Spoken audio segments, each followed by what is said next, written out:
Welcome to the best gambling show on the internet. This is the home of the money pick. Make sure you hit the like button. Make sure you subscribe.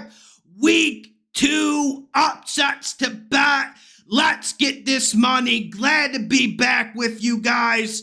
Let's get to the first game. We got the Los Angeles Rams at the Arizona Cardinals. Rams plus 1.5. I like the Rams here. And listen, I was bullish on the Cardinals. I was bullish on them going into this year. But when these matchups come out, when we start analyzing the schemes, I didn't think they would win at Buffalo last week when everyone else did. And also, I just don't think they're going to win, even with a depleted Rams offensive line. The issues of the Cardinals are what I said.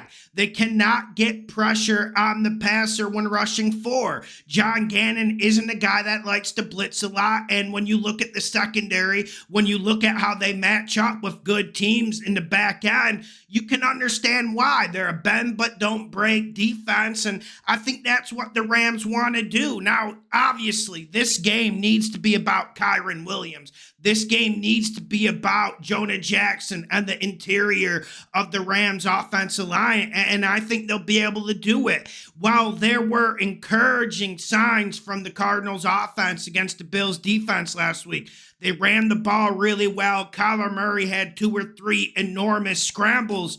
I just didn't like the production from the pocket. I did not like the pass game. One stat line, not a stat guy, but when you look at Marvin Harrison Jr.'s stat line, 1 catch, 4 yards, that was an issue. I think it will improve as the season goes on, and I think this Zona offense has potential to be a top 10 offense. I just think it's a bit early. And when you look at that Rams-Lions game, yes, I was absolutely bullish on the Lions to win the game and cover the spread. But I felt like the Rams performed great. I felt like Matt Stafford was in midseason form. And when you look at the quarterback play in week 1, I have to say Matt Stafford was at the top of the list. He won't be hurried. He doesn't have Aiden Richardson coming off the other side this game. So I think Matt Stafford will get this Rams offense in good positions. They will move the ball and they will convert in the red zone. Now, I know there's no Nakua. I know they have a myriad of injuries on the offensive line, but I trust Sean McVay to scheme this game, and I think he's got the coaching advantage here. And one thing, I do want to express a little bit of caution. Going to the desert is not an easy trip. Now, the Cardinals have been bad for so long that we think it's an easy trip. It never is, but I think the Rams prevail. Late field goal wins it. Give me the Rams to win in the cover. Next game, we got the Seattle Seahawks at the New England Patriots. Patriots plus 3.5. It will take some gumption to pull the trigger on the Pats money line. I get it. And the Pats had a proficient performance against the Bengals. I think that was more the Bengals being unprepared and bad. But with that being said, I'm nervous about Geno Smith. I was excited about the Hawks going into this year, but Geno Smith just isn't playing up to what the talent on the offense says it should. Like when you got these receivers, when you got good tight ends, he just doesn't utilize it. And I think this Pats defense can get stop after stop. They're going cross country to New England. New England's playing with confidence. And at this point, dare I say, New England's playing with house money. The over-under win total for them is 4.5. Now, you worry about this Pats offense against the Hawks defense. We saw that Hawks defense force turnovers last week against the Broncos, and that's obviously something the Pats need to avoid. But I think they have the quarterback to do it. I don't think Jacoby Brissett is going to take too many chances. I can't see the Patriots pushing the ball down the field too much. It'll be a lot of what we saw against the Bengals. run it up the middle, play action boot, get Jacoby on the outside, one high option, one low option, get it to Hunter Henry, and they live to play another day, and they live to feast off turnovers. I think this Pats defense will force two, and I think that's the difference in this game. I would not be shocked if they won. Like, obviously, if you look at the talent, the Hawks are a favorite for a reason, and I like the Mike McDonald hire. I just think this is a tough bit of business going across the country for them. I think Pats can pull the upset. Next game, we got the Cleveland Browns at the Jacksonville Jags. Browns +3, I get it. No one is loving it, and I skipped it on the video unintentionally. I try to get the video out on Tuesday as soon as possible before the spreads move, which we move spreads. We know that already. After the video, the Miami one moved 30 minutes after the video. So now let's get to the Browns. Like, I get it. We shouldn't be touching this. We need to stay away from the Browns. Jags played pretty good against Miami. Second half was an absolute disaster, but I got to be honest. I told you guys, this Jags team is a terrible second half team every single year under Pedersen. And I don't know if it's a conditioning issue. I don't know if it's a schematic issue. But one thing you can count on is the Jags not putting together a full 4 quarters. And you got to think this is a little bit of an Alamo situation for the Browns. Would I feel better if we saw famous Jameis Winston going out to take the first snap at quarterback? Absolutely. But overall, I still feel like the Browns are the better team, and they're very similar. It's very similar to the matchup of last year. Browns beat the Jags with 3rd and 4th string quarterbacks. That was before the Flacco era started. New season, and obviously this Jags team is hungry, and they're looking to improve.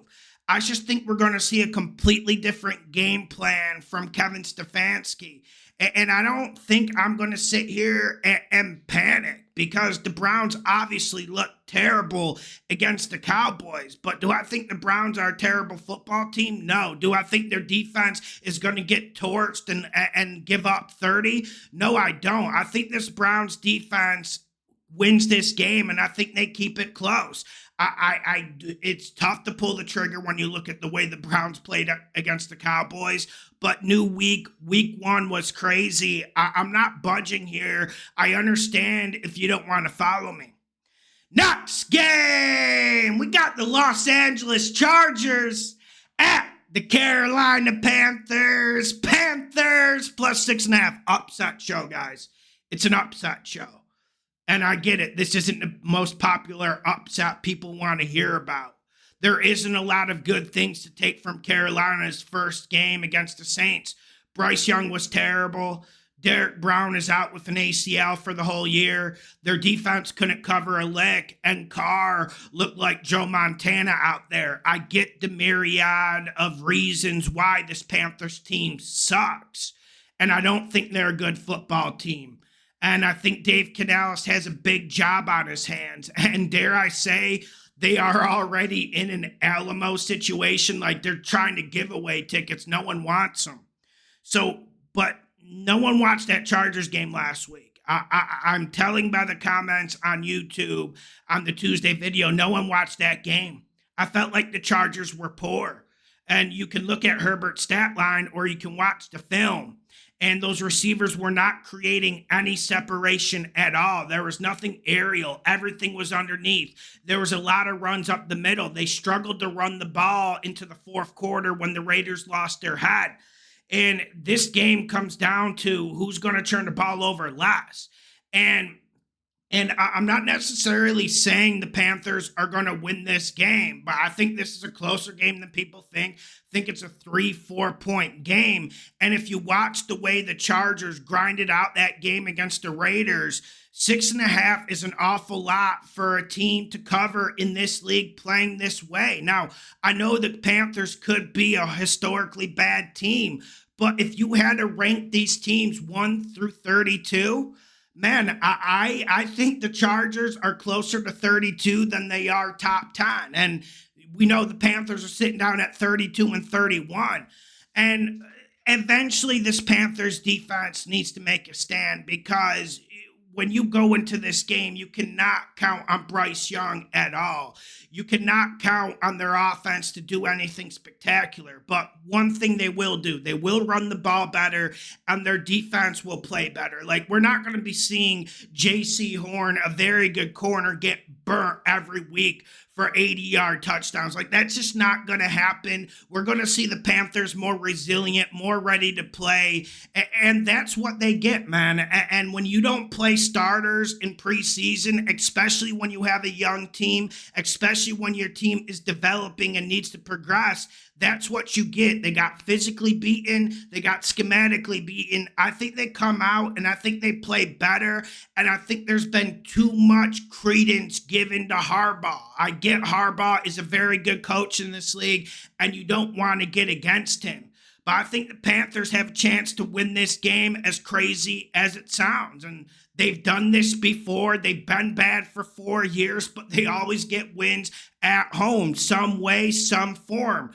Hit the like button, share the videos, the best gambling show on the internet. Let's get this money. Looking forward to week 2, Thursday night football. We got the Dolphins and Bills. I'm ready to go, man.